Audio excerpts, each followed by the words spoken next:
Hi there, everyone. Um, this session is a continuation of Subquantum Kinetics book as an audio book, the sixth edition. So, Subquantum Kinetics was written by the late Dr. Paul A. Laviolette, and this is part two. Part one was the introduction, and part two is when we get into the more in-depth physics.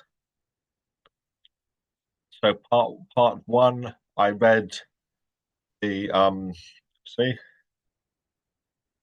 I read the I just showed the introduction and just read from the source notes and also the forward by Paul Laviolette's father, Fred Laviolette, and then I read about the Paul's obituary, which was given. I pronounced the name not correctly the first time. Protothermia was the news organization that published Paul's obituary one day after he had died. So we're going to go on now with the second part, which is the first part of the book. One, chapter one, overview of the methodology.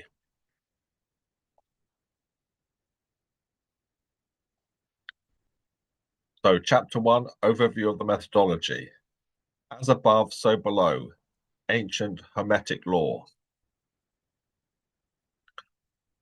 Section 1.1, new paradigm for microphysics.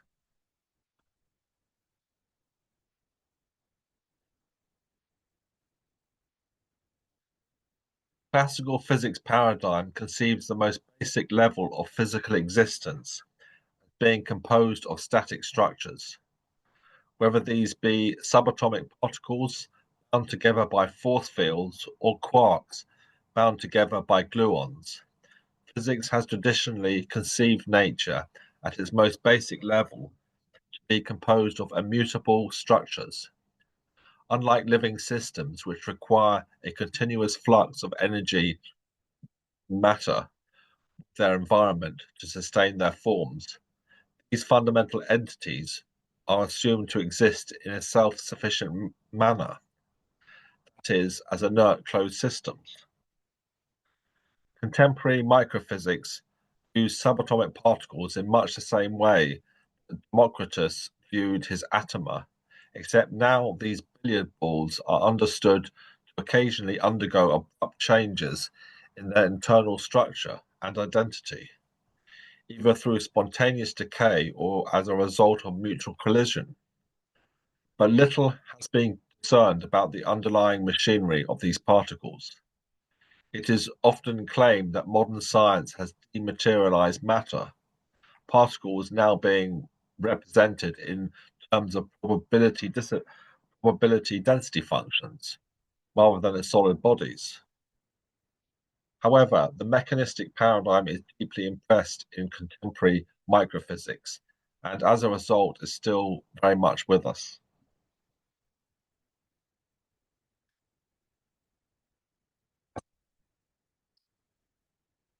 In contrast to the conventional paradigm, the methodology presented here, henceforth referred to as subquantum kinetics, conceives process, not structure, to be the basis of physical existence. This new approach to physics postulates an active, interactive subquantum substrate whose processes give birth to and continually sustain the physical form that makes up our universe. Subquantum kinetics is a novel microphysics paradigm that incorporates open system concepts previously developed in the fields of general systems theory and non-equilibrium thermodynamics. Prior to the formulation of subquantum kinetics, the open system approach had been applied with great success to fields of chemistry, hydrodynamics, biology, economics, business administration, and psychology. Here we describe the application of an open system paradigm to microphysics. We find that subquantum kinetics yields a description of matter and energy that is consistent with observation. Moreover, It has made a number of predictions that have since been verified. The Appendix A. So I'll just quickly go to Appendix A. That's Appendix A where Paul has given, I think it's 14 predictions, but there they go. They're down there in Appendix A.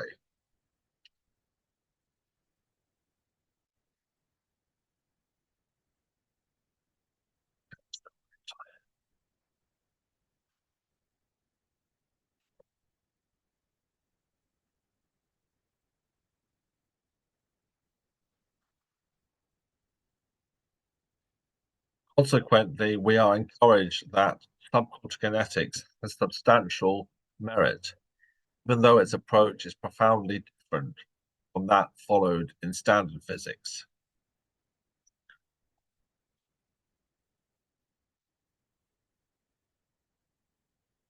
The idea that process is the basis of physical existence has a long history in the philosophy of science, beginning with the ancient creation myths, leading to surviving fragments of the teachings of Heraclitus. The renowned scientist and inventor Nikola Tesla commented about this view of nature, writing, "Long ago, mankind recognized that all perceptible matter comes from a primary substance of tenuity beyond perception and filling all space, akasha or luminiferous ether, which is acted upon by the life-giving prana or creative force, calling into existence in never-ending cycles all things and phenomena. Primary substance thrown into infinitesimal worlds of prodigious velocity becomes gross matter. Force subsiding, motion ceases and matter disappears, reverting to the primary substance."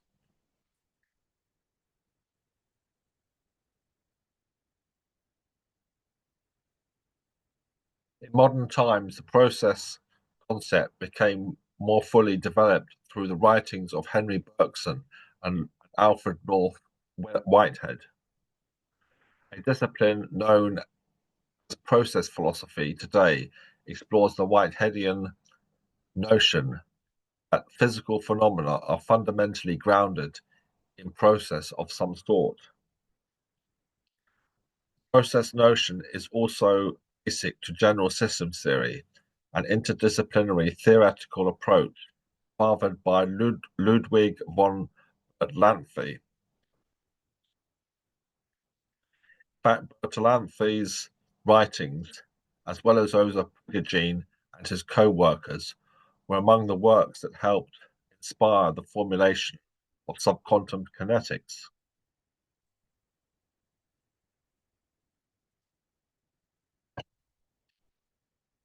Subquantum kinetics begins by postulating the existence of an etheric sea that is characterized by continual activity, in which hypothetical subquantum entities called etherons transform from one type into another, react with one another in specific ways, and diffuse from one point in space to another. It describes these processes by means of a basic set of kinetic equations. We cannot directly detect etherons, like the notion of quarks in quantum electrodynamics.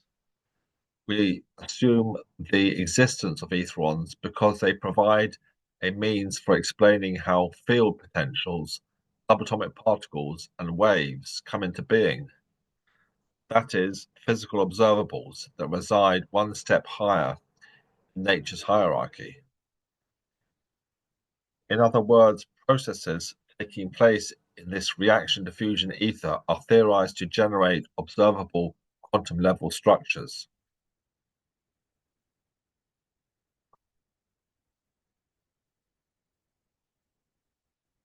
Modern era physicists such as Dirac, Broglie, Bohm, and Wegener have all advocated the idea of a subquantum medium.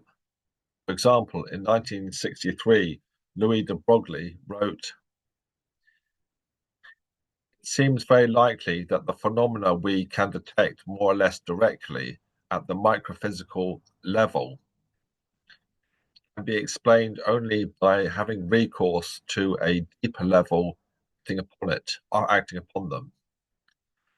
Along with Bohm and Wegener, we shall call this medium the subquantic medium. One can say metaphorically that the indirectly observable microphysical level forms a kind of surface of the hidden subquantum level.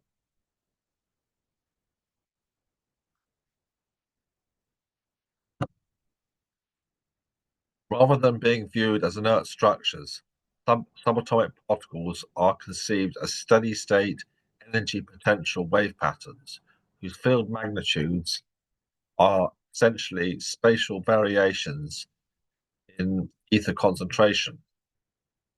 This radically different view conceives them to be open systems rather than closed systems, a state of wave order depending critically on the continuation of the underlying ether process. In fact, subquantum kinetics leads us to view the entire universe as a vast, self-generating open system. Due to its tendency toward increasing specialization, modern science has artificially divided the study of nature into a number of separate disciplines, microphysics being just one of many. In the course of their development, these various scientific fields initially used closed systems models to describe the phenomena they studied. That is, they viewed natural phenomena as machine-like mechanisms. For example, medical texts in medieval Western Europe described human physiology in mechanical terms, comparing the organs of the body to the parts of complex mechanism consisting of levers, pipes, and pumps.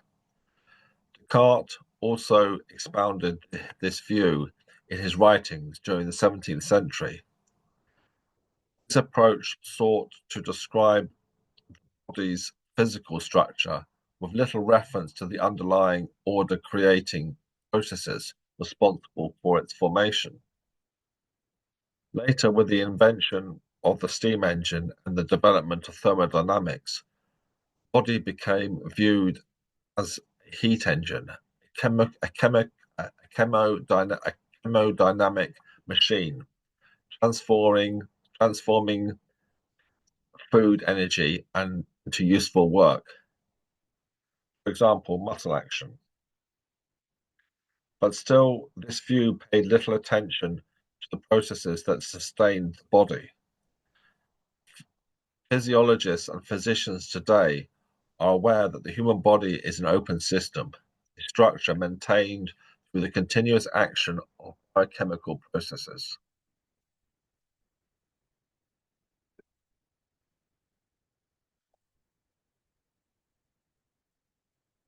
We find that other branches of the life sciences, such as sociology, economics, business administration, and psychology, similarly evolved away from mechanistic, linear, closed system models towards organic, nonlinear, open system models. Like biological organisms, social systems, economics, business organizations, human personalities, and even frameworks of knowledge have come to be understood systems. Structures are continuously maintained for the operation of underlying processes of transformation and exchange. The open system concept also made inroads into the physical sciences, for example, being used in chemistry to describe the spontaneous emergence of chemical wave patterns in open chemical systems, or in mechanics to describe the spontaneous emergence of cellular convection in heated fluids.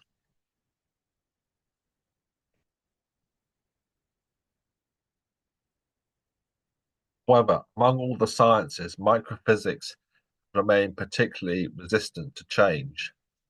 In stark contrast to the in stark contrast to the other sciences, it is still framed within the closed system perspective. This should come as no surprise. Compared to these other disciplines, microphysics deals with phenomena that are quite far removed from everyday experience. Even when scrutinized with specialized measuring instruments, nature is found to be particularly obstinate about revealing its secrets at the subatomic level. While it is quite an easy matter to measure precisely both the position and momentum of a moving body at the macroscopic level of everyday experience, a precise measurement quantum level is impossible. The objects of study are so small that one's measuring probe has a major effect on the particle being probed, making it impossible to have precise knowledge of both the particle's position and momentum. Moreover, it is completely impossible to directly observe phenomena occurring below quantum level, since the physicist's probes are necessarily composed of matter or energy. By their nature, they can only sense the presence of other matter and energy quanta. Consequently, there is no direct way to verify whether or not a subatomic particle or energy wave is composed of yet smaller structures, or to determine whether these hypothetical components may be inert and unchanging, or actively transmuting and interacting. In studying a biological organism or a business organization, it is quite easy to demonstrate, either through experiment or observation, the continued existence of such systems depends on the import, transformation, and export of currencies such as chemical substances, energy, capital, and human labor.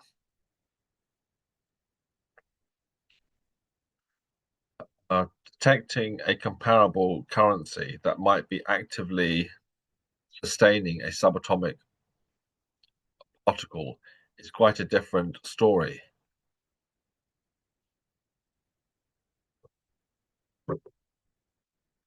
A subatomic particle could actually be a pattern composed of ever so tiny and undetectable etheric units maintained in a state of transmutative flux, and physicists would have no way of knowing it. I just want to check something about it.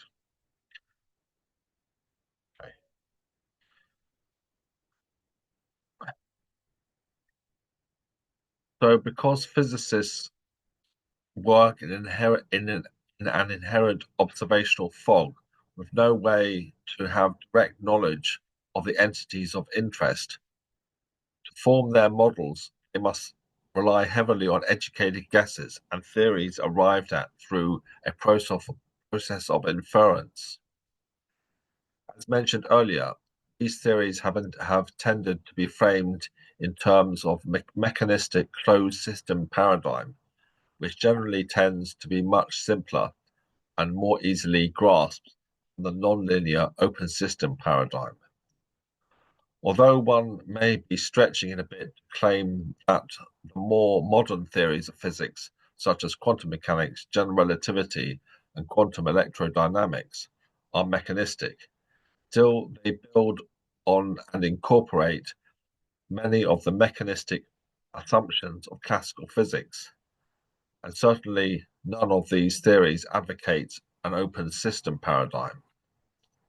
With no impetus from observation, microphysics has continued to adopt theoretical framework characterized other sciences in their infancy.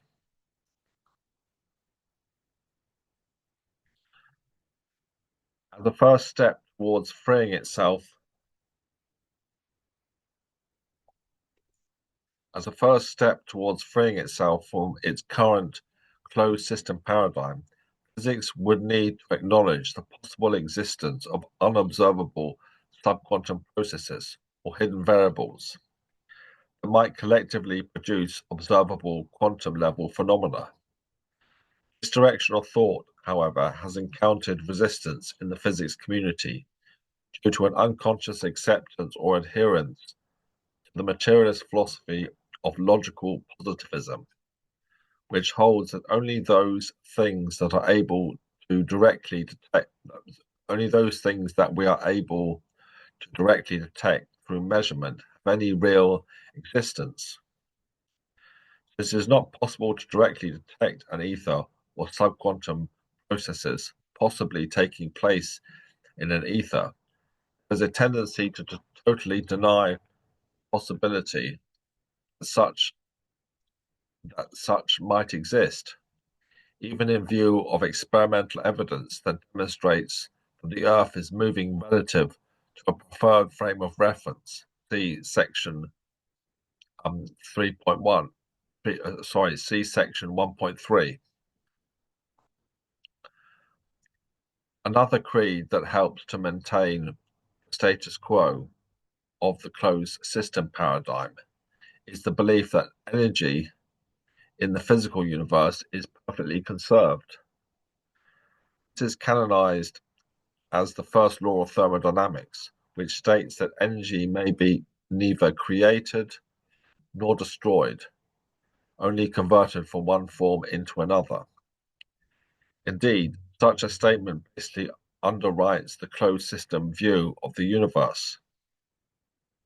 For in a closed system, all energy is totally accounted for. This contrasts with the open system conception, which considers there to be more than just that considers there to be more than just observable quantum structures.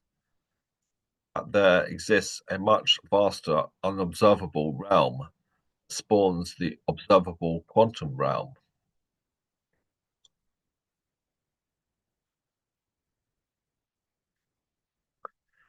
Thus, what conventional physics identifies as the totality of existence, the open system concept, is just part of the total. Hence, the open system conception allows the possibility for matter and energy to become created, whereby allowing matter energy content of the universe to progressively increase, thereby explaining the origin of the physical world within the universe's larger unseen environment. Strict adherence to the first law blocks such a possibility and throws physicists back to considering only a closed system concept of the universe.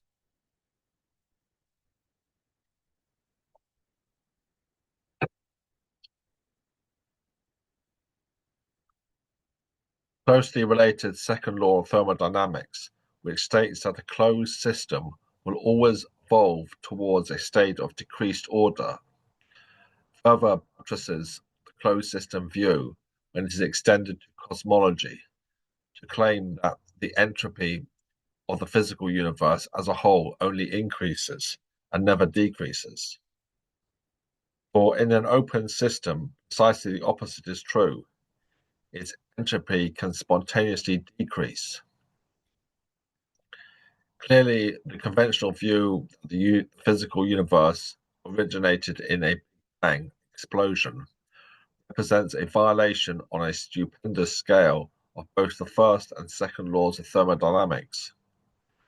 This detail is often ignored on the grounds that the actual violation is claimed to have taken place in a very brief time interval, lasting less than 10 to the power of minus 43 seconds.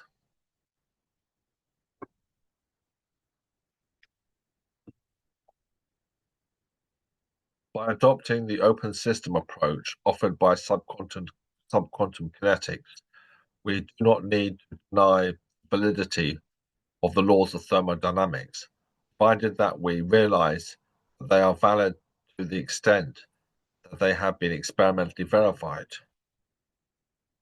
It is only the overzealous extension of these laws claiming that matter energy is conserved to infinite precision that conflicts with this new approach. For the rates of matter energy creation or destruction that subquantum kinetics proposes are 10 orders of magnitude smaller than what can be reasonably measured in the laboratory. Moreover, it is, as noted in chapters 7 through to 9, by allowing such small violations to take place, subquantum kinetics, among other things, is able to account for the cosmological redshift, conformance of the Jovian planets and brown dwarfs to the red to the red dwarf to the red dwarf mass luminosity relation, for the anomalous blue shifting of the Pioneer spacecraft maser signal, and much more.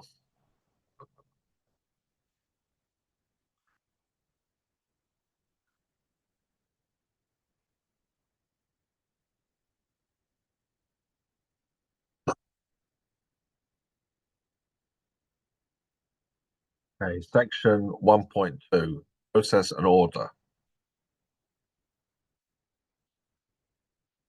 One of the distinctive features of subquantum kinetics is that it begins at the subquantum level for its point of departure.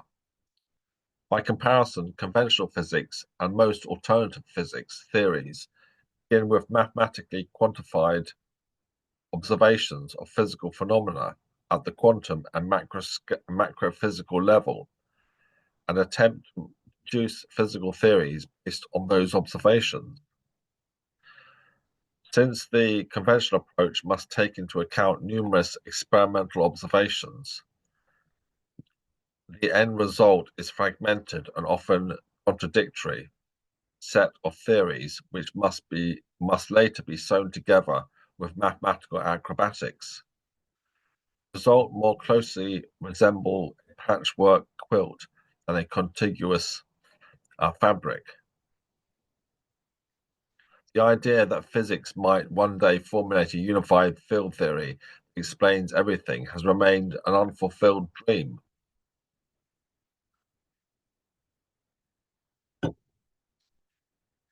Instead of beginning with physical observations, subquantum kinetics instead begins by postulating a set of well-ordered reaction and diffusion processes theorized to take place at the subquantum level among entities called etherons. These etheric components, which are present in various types, collectively compose what is termed the transmuting ether, a set of etheric substrates that are continuously active and hence quite different from the passive mechanical ethers considered in the 18th and 19th centuries. Basic assumptions about this ether and its reaction and diffusion properties are detailed in the next chapter. Subquantum kinetics further identifies the concentrations of these ether substrates with the energy potential fields of physics and proposes these fields alternatively these alternative or these fields or alternatively these ether concentration patterns form the basis of all matter and energy in our universe. The operation of the postulated ether reactions causes wave-like field gradients, spatial concentration patterns, to emerge in these interacting ether substrates, thereby forming observable quantum level structures, such as energy waves and subatomic particles, with mass, charge, spin, and force field effects.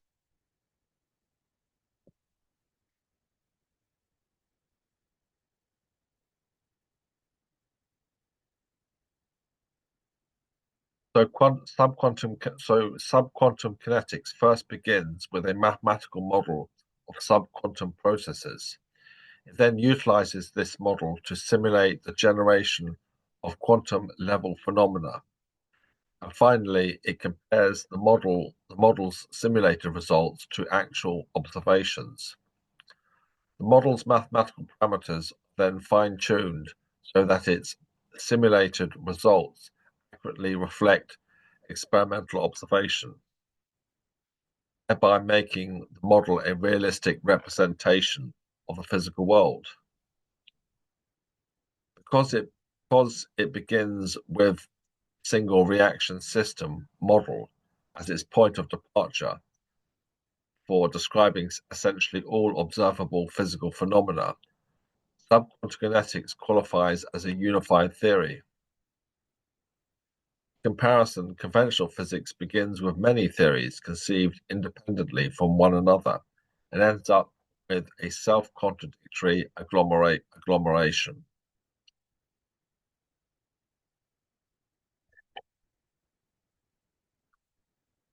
Although subquantum kinetics seeks to explain the same set of observational data as conventional physics,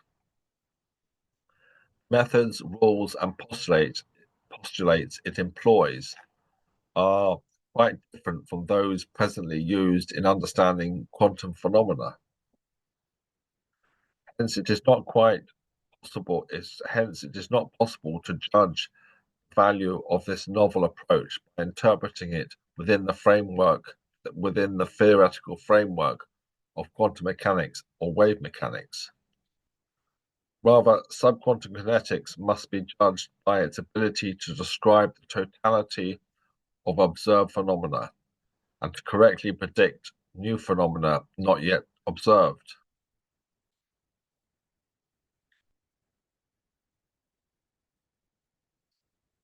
In choosing an adequate model to represent subquantum processes, we turn to the macroscopic natural world, to theories describing how certain open reaction systems spontaneously evolve well-ordered wave patterns. This field of investigation was pioneered in 1952 by Alan Turing. Turing was searching for an explanation for the symmetry-breaking stage of embryonic development, in which an initially uniform array of identical cells making up a zygote begins to differentiate, and after further differentiation, eventually leads to the development of specialized organs. Examining the general case of a nonlinear reaction diffusion system involving competing activator and inhibitor species, both free to diffuse through space, he demonstrated that under certain conditions, an initially homogeneous chemical system of this sort could become unstable, such that its species would spontaneously self-organize to produce spatial concentration patterns. Thus, this type of self-organization phenomena has since become known as Turing instability.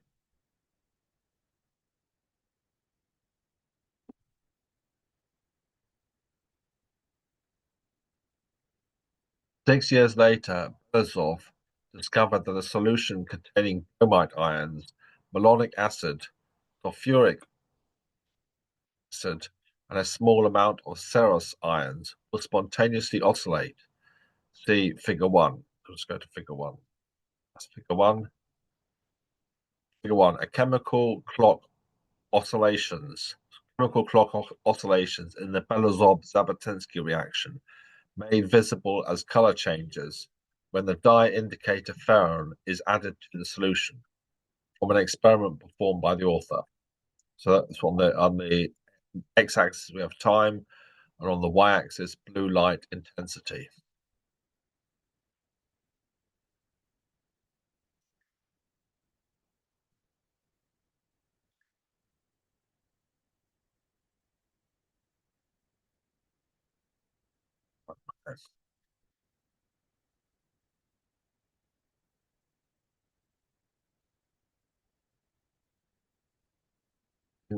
So that was figure 1.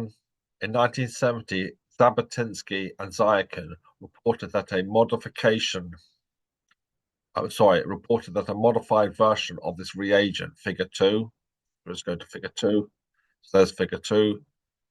Figure 2, a simplified representation of the BZ there it is there, of the BZ reaction pathways. This theoretical model, known as the Oregonator, was developed by chemists at the University of Oregon. BZ reaction pathways. So that was figure 2. In 1970, Zabotinsky and Zykan reported that a modified version of this reagent, figure 2 that I've just shown, would produce slowly moving concentration fronts called chemical waves. These reaction diffusion waves were made visible by changes in color between red and blue when the oxidation reduction indicator ferron was added to the reacting solution. See figure 3. There's figure 3, chemical waves. So figure 3, chemical waves in the Belousov-Zabotinsky reaction. The reaction has turned red in the darker regions and light blue in the lighter regions. Photo courtesy of Arthur Winfrey and Fritz Goro.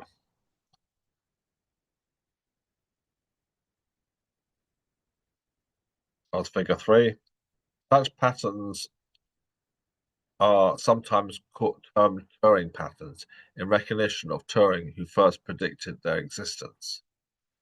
The work of Zykan and Zabotinsky subsequently inspired many experimenters to pursue work on chemical wave phenomena. Turing's work became better known in 1967 when a group at Brussels University began publishing a series of theoretical papers on spatial instability in homogeneous chemical systems. So I'm just going to have a 30-second break. I'll be back in 30 seconds.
Okay.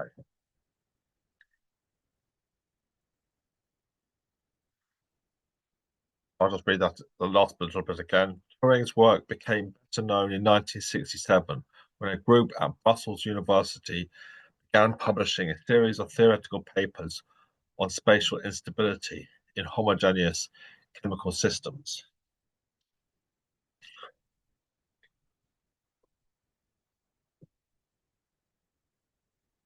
Early theoretical work focused mainly on a reaction kinetic model known as the Brusselator. Just need to check something.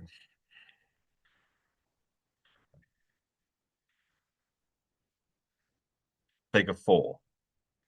So here's figure 4, the Brusselator. Figure 4, a schematic of the Brusselator reaction pathway. So you can see here's we've got coming from outside is components A and B, then creating X and Y, and exiting the system with Z and omega. And the model G of subquantum kinetics is just an extra G component in this Brusselator model.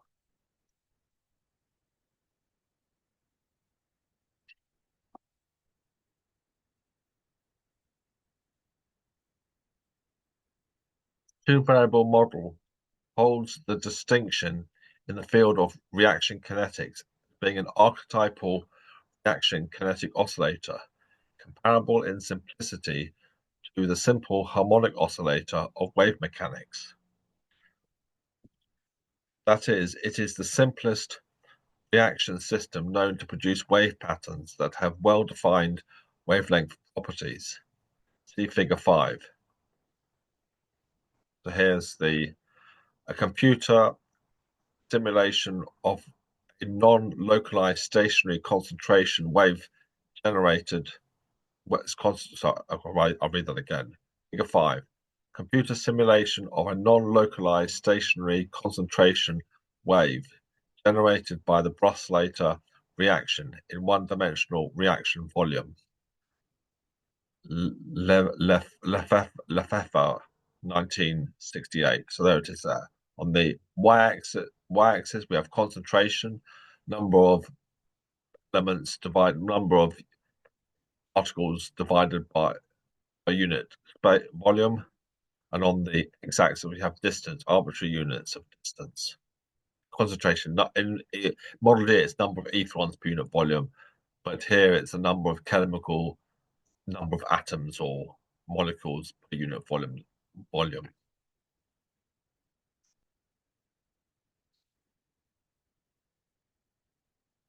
That was Figure 5.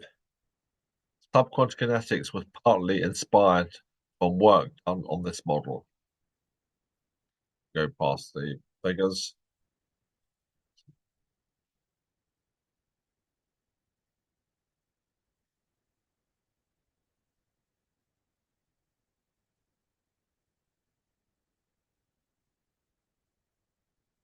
And watch this.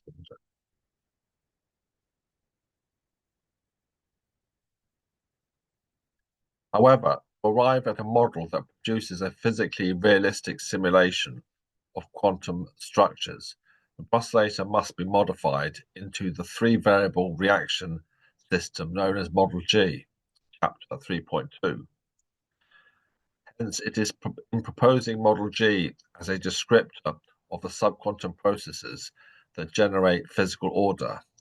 Subquantum kinetics takes concepts that have been developed in the well-established field of nonlinear chemical kinetics and applies them to the domain of microphysics.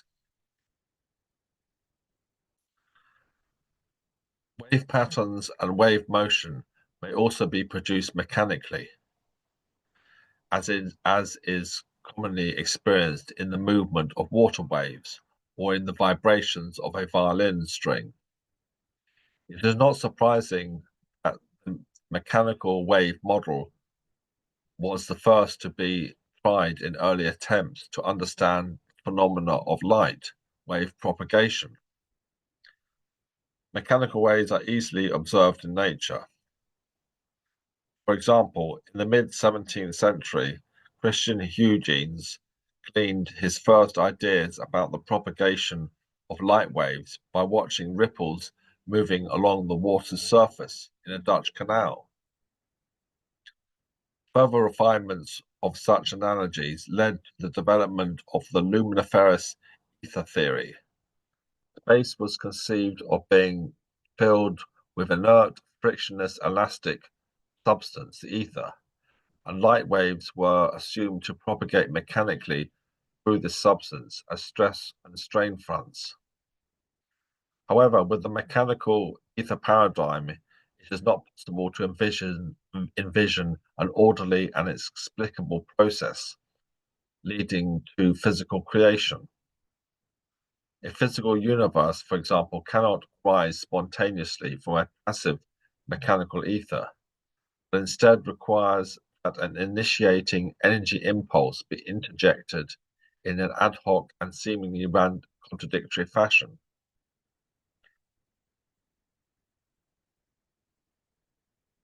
In the development of field theory, 19th century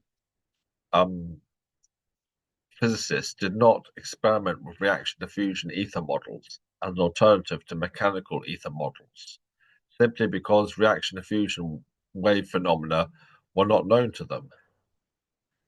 Nevertheless, some researchers ventured in this direction, such as Dmitry Mendeleev, who developed theory of a multiple a multi sorry, who developed a theory of a multi-species gaseous ether, or the Chinese physicist Tan Su Tung, 1865 to 1898, who developed the idea of a transmuting ether based on Neo-Confucian concepts, e.g., see Yu Lan in reference 20. He proposed that the ether as a whole maintains a dynamic, steady state of continuous renewal as its individual components engage in the minute process of production and destruction. In other words, at a microscopic level, ether transmutation would consist of individual etherons entering and leaving a given etheron state, whereas at a more macroscopic level, these countless events would blend together to produce a continuous transformation process. It is interesting to speculate what physics would be like today if research on reaction diffusion phenomena had instead taken place a century earlier.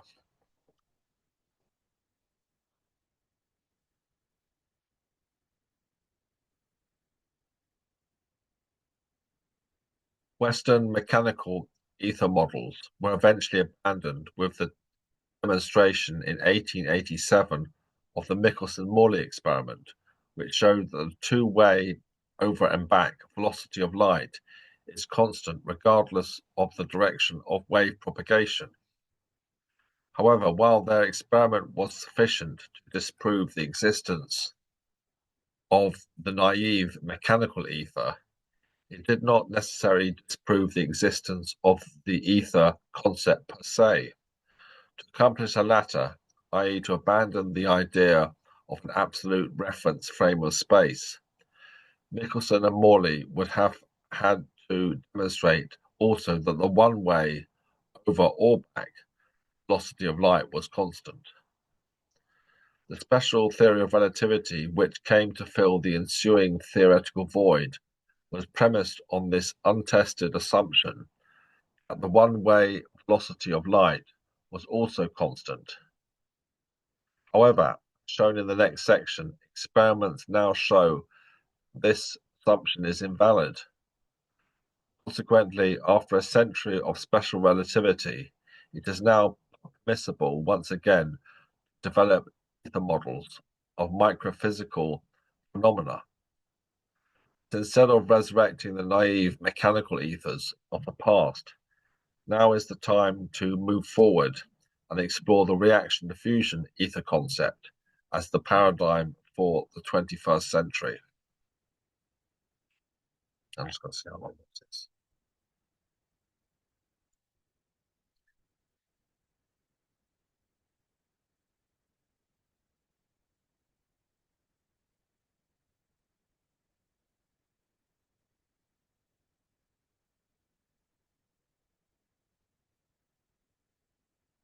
Okay, section 1.3, experiments contradicting the assumption of relative frames.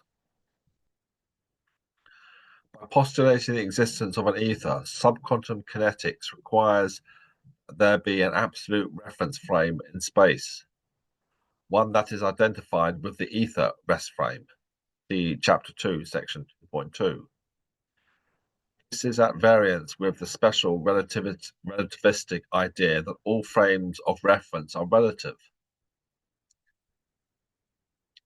However, researchers have conducted experiments which instead validate the existence of an absolute frame. For example, Ernest Silvertooth succeeded in measuring the one-way wavelength of light and found that, contrary to predictions of special relativity, photon wavelength and velocity varies with direction, an effect he attributed to the Earth's motion relative to an absolute ether frame of space. carry out this measurement, he assembled a special kind of laser interferometer apparatus, which used an array of adjustable mirrors and beam splitters to cause two oppositely directed laser beams to interfere and produce a standing wave pattern of regularly spaced light and dark fringes. He was then able to determine the spacing of these fringes using a specially built television camera tube with a transparent light sensing surface. Since the effective thickness of his detector's light sensing surface was less than 10% of the laser light wavelength, he could very accurately determine positions of consecutive bright fringes. He found that the fringes achieved their closest spacing at approximately 1/4 of a millimeter, 1/100th of an inch, when the opposed laser beams were pointing along a direction aligned in the constellation of Leo. When the path of the opposed laser beams was rotated away from the heading, I'll read that again. When the path of the opposed laser beams was rotated away from that heading, fringes spread apart to greater distances. He concluded that this unique direction in which the fringe pattern attained a minimum spacing marked the direction of the Earth's motion through the ether, leading him to conclude that the solar system is moving with respect to this absolute frame with a velocity of 378 plus or minus 19 kilometers per second in a direction of Leo. This is consistent with astronomical measurements of the magnitude and direction of the dipole anisotropy in the 3 Kelvin microwave background radiation. Such measurements indicate that the solar system is moving at a similar velocity of 365 plus or minus 18 kilometers per second toward the southern part of Leo. RA equals 11.2 plus or minus 2 hours. Delta equals -7 plus or minus 2 degrees.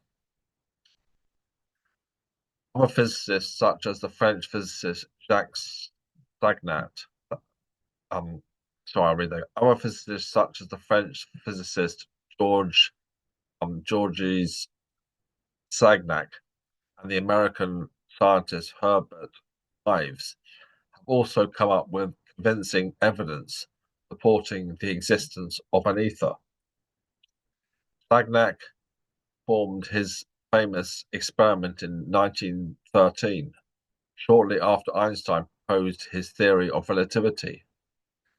Sagnac had mounted a light source on a turntable, divided its beam using a half-silvered mirror, and reflected the two beams in opposite directions around the perimeter of the turntable, where they were recombined to produce a light interference pattern. He found that clockwise rotation of the turntable produced a counterclockwise ether wind, which caused the fringes of the interference pattern to shift an amount proportional to the turntable's speed v.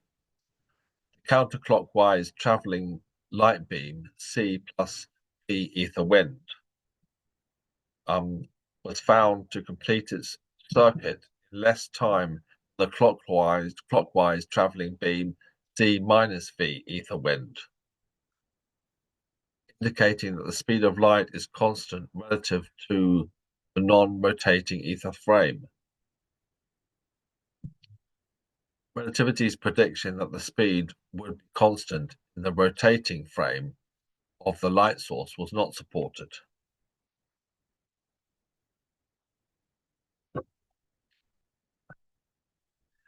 The Sagnac effect is also observed on a much larger scale in the synchronization of clock signals transmitted by the Global Positioning System, GPS. These satellites continuously rotate around the Earth, and it has been found that their signals can be properly synchronized only by taking account of the fact that radio signals sent east to west against this rotation will travel faster in the network frame than signals sent in the opposite direction. This is in direct violation of the special theory of relativity.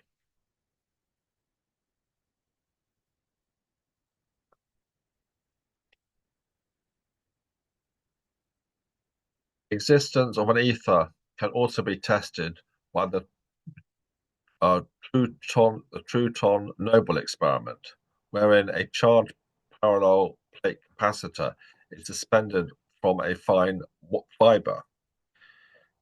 If there were a preferred ether rest frame, the capacitor should be expected to develop a torque due to magnetic forces arising from its movement relative to the ether. The capacitor would be expected to twist so that the direction of its electric field became aligned parallel to its movement through the ether. In the original experiment in which Truton and Noble performed in 1903, yielded a null effect. It had yielded a null effect, it has been argued, because the torque was too weak to observe. However, more recently, physicist Patrick Cornell has performed a modified version of this experiment in which a 500 picofarad capacitor made of aluminium foil and plexiglass, which was observed to spontaneously align in the east-west direction when charged to 70,000 volts. He observed that the effect appeared when the applied voltage exceeded 30,000 volts. That's 30,000. Sorry, I'll say that again. When the applied voltage exceeded 30 kilovolts, provided that leakage current of about 70 microamps was present.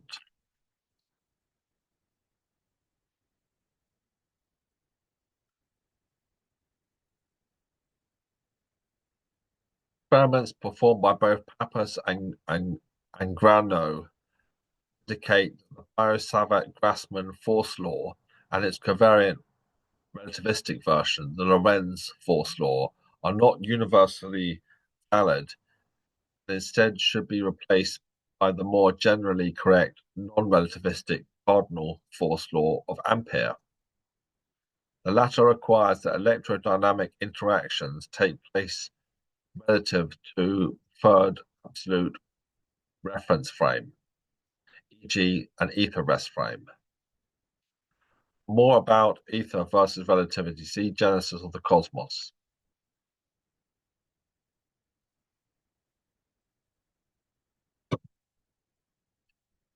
Another assumption of special relativity has become challenged is the notion that nothing can travel faster than the speed of light. The speed of light, c, equals 3 times 10 to the power of 10 centimeters per second, approximately. In 1991, she and Gaiakos reported that they had transmitted microwaves at faster than light speeds. Shortly afterward, in 1992, Keim and Enders and Günther Nimitz, physicists at the University of Cologne in Germany, succeeded in transmitting microwaves through an undersized waveguide at a superluminal velocity. This work became more widely known in 1995 when a group transmitted Mozart's 40th Symphony through a narrow 11 centimeter long waveguide at a speed of 4.7 times faster than that of light. More recently, in September 2012, I witnessed a public demonstration by Gunter Nimitz and Alexander Garrett, which successfully transmitted a microwave pulse through a 50-meter long copper pipe capped at each end by narrow rectangular waveguides. Signals traverse this 50-meter distance with virtually no time delay to the resolution of the oscilloscope, which implies a speed of over hundreds of c being the speed of light.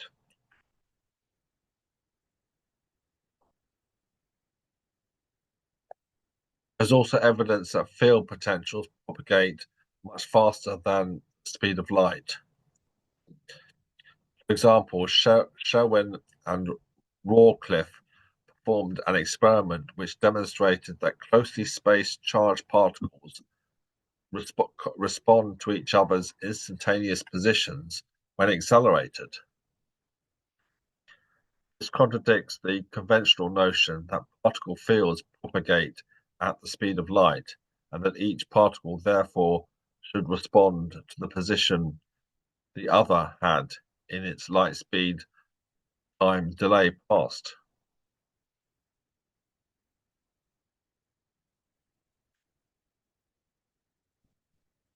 Also, in the early 1980s, Guy Oblensky transmitted electric shock fronts over a distance of 7.1 meters at a superluminal speed of 1.23 times the speed of light. Later in 2006, he succeeded in transmitting electric shock fronts over a distance of 3.2 meters at a mean superluminal speed of 1.67 times the speed of light. Speeds as high as 8c, 8 times the speed of light, were measured close to the shock pulse emitting electrode. Eugene Pogranov stated in 2007 that his research group had measured superluminal speeds of several thousand times the speed of light for gravity wave shock pulses produced by his gravity impulse beam generator. This gravity impulse technology is further discussed in Chapter 6.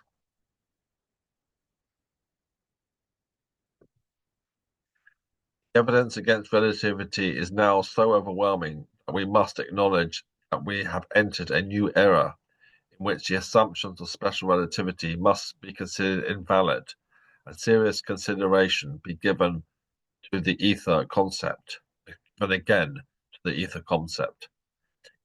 This does not mean we have to abandon the Lorentz relativistic transformations. It does, however, quite require that we change the way we interpret the meaning of their space and time coordinates. This change will certainly be a difficult issue for many old school relativists to adopt. However, if experiment shows the concept of relative space-time reference frames is no longer valid, then there seems to be no alternative but to abandon the idea. Note that if a preferred frame did not exist, we could not postulate the existence of an underlying reaction diffusion medium, concept that is fundamental to the subquantum kinetics methodology. Consequently, the same experimental evidence that casts doubt on special relativity provides support for subquantum kinetics. Nevertheless, subquantum kinetics does not allow the possibility of remote multiple absolute reference frames, i.e., more than one ether rest frame at remote locations. For example, it is possible to imagine that etherons in one part of the universe have a net motion with respect to etherons of the same type in another part of the universe, in which case the absolute ether rest frame in these two different locales would have a velocity relative to one another.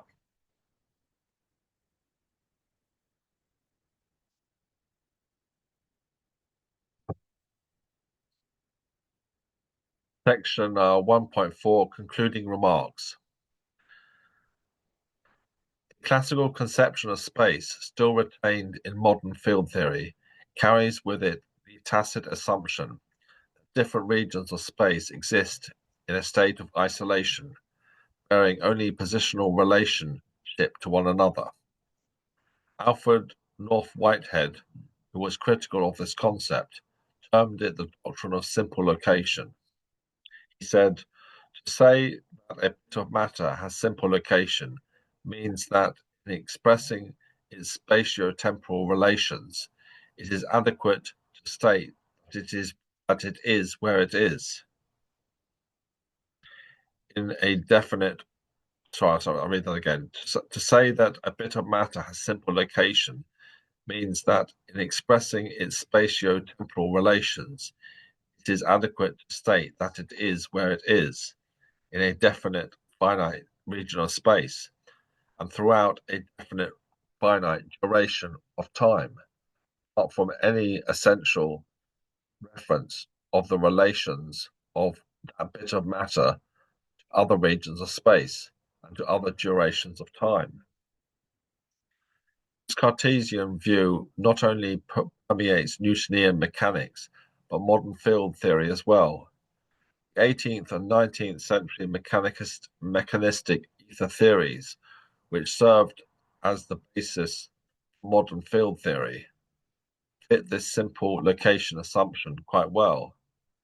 The ether was viewed as a passive inert substance that occupied the void of space, objects being conceived to be positioned in it and fields being conceived to extend through it.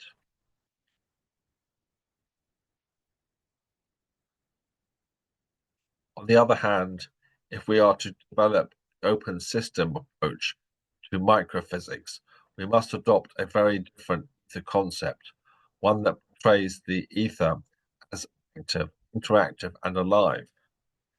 Such characteristics are expounded in Whitehead's organic theory of space. According to Whitehead, space is a kind of living organism, an integrated system in which the whole of space is more than just the sum of its parts. Just as the millions of cells forming a human being interact in multiple ways to compose a living entity, Whitehead conceived that every volume of space takes account of or interacts with every other volume, so as to compose an integral structure. This organic perception very appropriately describes the transmuting ether, or the transmuting ether of subquantum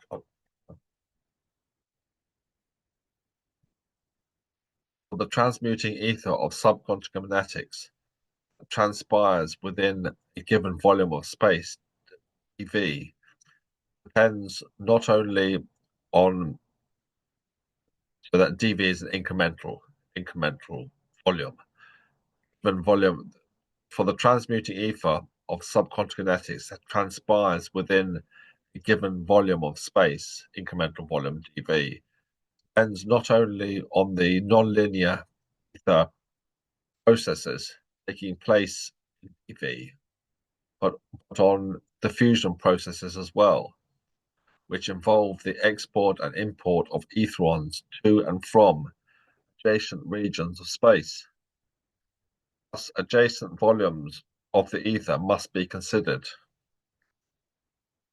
not as being independent of one another, but as constituting an inseparable whole. What is true for volume dV and its adjacent volumes is also true of all other volumes of the ether. Consequently, the entire volume of space may be conceived of as being interwoven into an organic unity.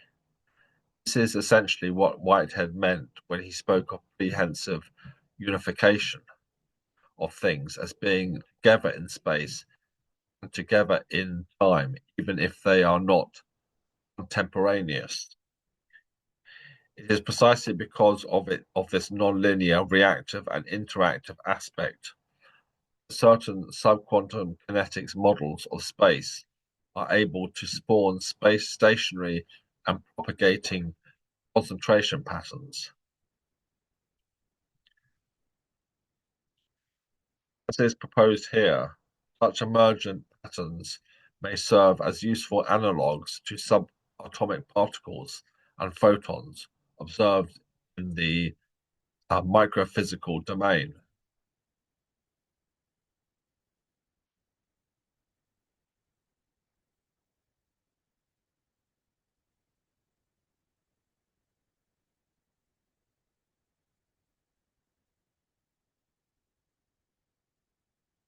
Taking an overview of nature, we see it consists of a vast hierarchy of systems within systems, may be understood being organized into three principal vectors of system evolution.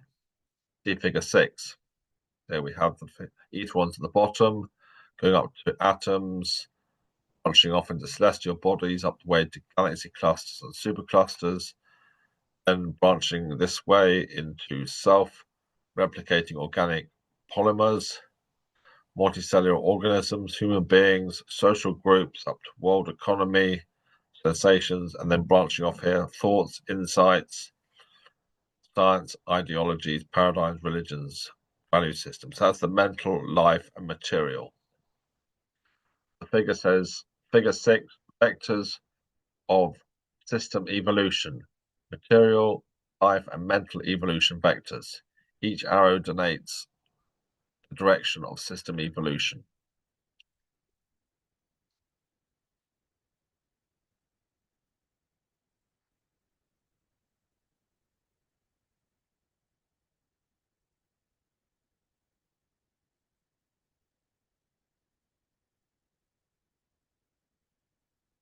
The material evolution vector charts organized structures traditionally ascribed to the domain of the physical sciences, whereas the life and mental evolution vectors chart systems traditionally studied by the life sciences.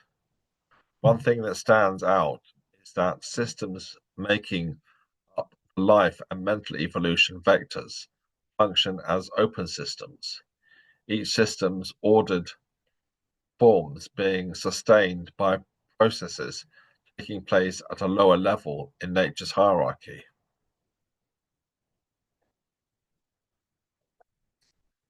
Contrast modern physics view of sub contrast the modern physics view of the quantum level and of its higher order organized structures, g atoms, molecules, etc., is still mired in the closed system paradigm, which in earlier days had once characterized the life sciences. But such exclusivity would seem odd to a general system theorist who might wonder why physicists should suppose that microphysical structures are so different from systems encountered in other levels of nature's hierarchy. They should be the only ones for which open system concept is unsuitable. Or could it be that the only ones for which the open system, right, or could it be that physics, which is handicapped by its inability to observe what goes on at the microphysical level, is still in its infancy and has not yet emerged from the mechanistic closed system paradigm?